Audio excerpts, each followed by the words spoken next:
Bonjour et bienvenue dans cette nouvelle newsletter d'Esperluette que j'enregistre dans mon jardin. Vous entendrez peut-être quelques oiseaux qui chantent derrière moi.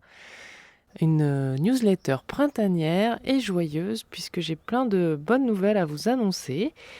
Tout d'abord, je vais faire appel à vous. J'ai besoin que vous votiez pour moi puisque je suis finaliste du trophée Vaucluse au féminin dans la catégorie numérique, un trophée qui est organisé par Vaucluse Matin. Et puisqu'une partie du trophée est décidée avec le vote du public, j'ai besoin de vous pour que vous votiez pour moi.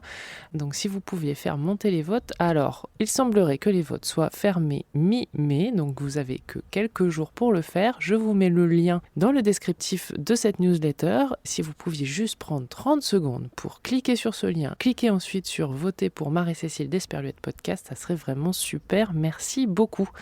Une autre bonne nouvelle pour moi, je vais commencer dès cette fin mai, mais surtout au mois de septembre, un partenariat avec la radio locale RTV-FM, Radio Territoire Ventoux, une radio qui émet à Carpentras et qui à partir de septembre va avoir un créneau définitif, donc va émettre un peu plus largement dans le Vaucluse et qui m'a demandé d'animer plusieurs émissions et chroniques. J'ai vraiment hâte de travailler dans ce studio, d'avoir une équipe autour de moi aussi, ça va changer puisque d'habitude je suis toute seule. Je vous tiendrai évidemment au courant de tout ça, où vous pourrez voir les infos sur mes réseaux sociaux et notamment sur Instagram.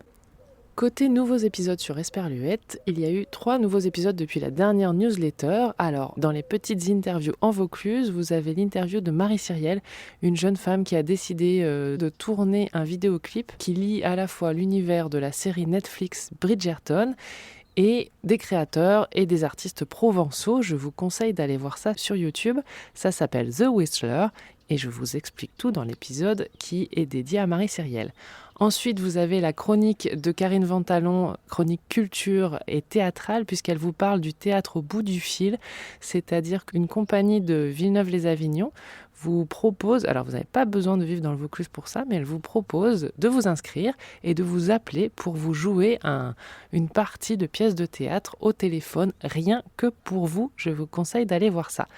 Et ensuite, la dernière rencontre diffusée sur Esperluette, c'est Claire Sylvain, la directrice de la nougaterie Sylvain, qui se trouve à Saint-Didier. Si vous aimez le nougat et que vous passez dans le coin, je vous conseille vraiment d'aller déguster leur nougat, et notamment si vous êtes sportif, leur dernière barre énergétique naturelle, qui sont super bonnes, qui s'appelle l'Endurante. Elle en parle dans l'interview, elle parle de l'histoire de cette nougaterie familiale, de sa place de directrice, de la place de l'Amandier aussi en Provence, des abeilles, du miel, voilà. Donc c'est un épisode ensoleillé et enrobé de gourmandise. Il y a eu aussi 2 nouveaux épisodes sur le podcast que je produis avec la péniche Altea qui s'appelle Ma thérapeute et moi. Un sur comment gérer les crises d'angoisse grâce aux fleurs de Bach, et puis un autre sur comment réussir à s'endormir grâce à l'ASMR. Vous avez entendu Sandra dans l'épisode Une tisane et au lit sur la reconversion professionnelle où elle parle de l'ASMR. Là, on l'a interroger pour pouvoir répondre aux différentes questions que tout le monde se pose sur l'ASMR et comment ça peut nous aider à nous endormir. Des fois, les débuts de nuit sont un petit peu difficiles, donc ça, vous pouvez le retrouver dans Ma thérapeute et moi. Ensuite, je ne l'ai pas fait la dernière fois puisque la dernière newsletter, c'était une newsletter anniversaire un peu particulière. Cette fois-ci, je vais recommencer à vous conseiller des podcasts que j'ai découverts, et notamment, j'ai découvert des podcasts grâce à un autre podcast réalisé par Anne Fleur qui s'appelle Génération Podcast. Je vous conseille vraiment d'aller écouter les interviews qu'elle fait de podcasteurs parce que c'est très frais et sympa. Et en plus, ça vous permet de découvrir des podcasts un peu différents. Et notamment, je vous recommande d'écouter un de ses derniers épisodes avec Quentin Bresson, qui est directeur technique et réalisateur dans un gros studio de production de podcasts qui s'appelle Binge Audio. Et c'est surtout parce qu'il parle de son amour des sons et que je m'y suis vraiment retrouvée dedans. Il vous explique pourquoi il a cette passion pour l'audio. Donc, je vous conseille cet épisode de Génération Podcast. Donc, grâce au podcast d'Anne Fleur, j'ai découvert un autre podcast qui s'appelle La beauté des mondes, qui est un voyage immersif entre découverte de nouvelles cultures et voyage intérieur. C'est un podcast créé par Coralie Savruc et notamment produit par Son et Merveille Nicolas Parodi. Et c'est un vrai voyage immersif, un bon moment de détente aussi. Moi, j'aime bien l'écouter le soir quand je termine ma journée. Côté voyage, je vous propose aussi de partir aux États-Unis grâce à Pèlerinage américain, créé par Alexis Gardel.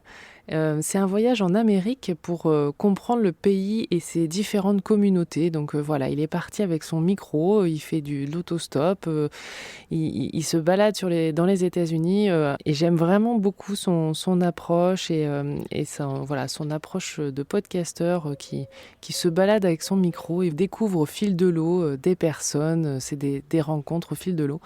Voilà, donc j'aime beaucoup ce podcast et ça me permet de voyager aux États-Unis.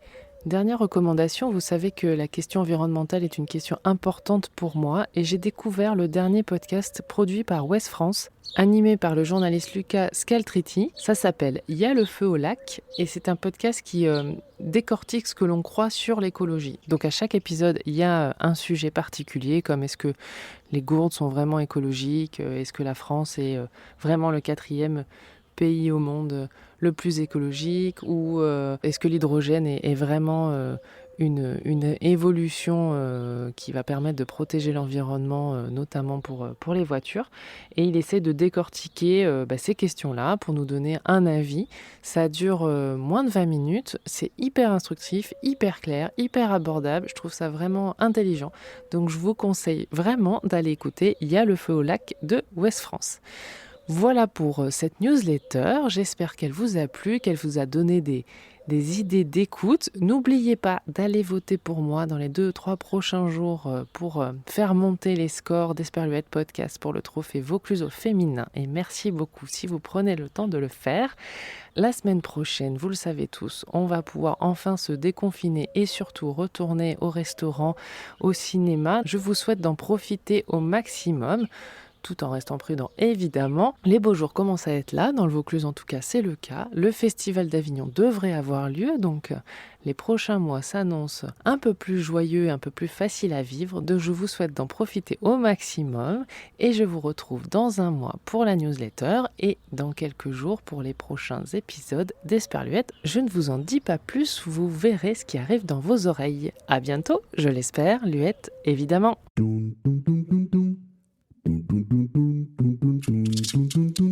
Esperluette. Esperluette.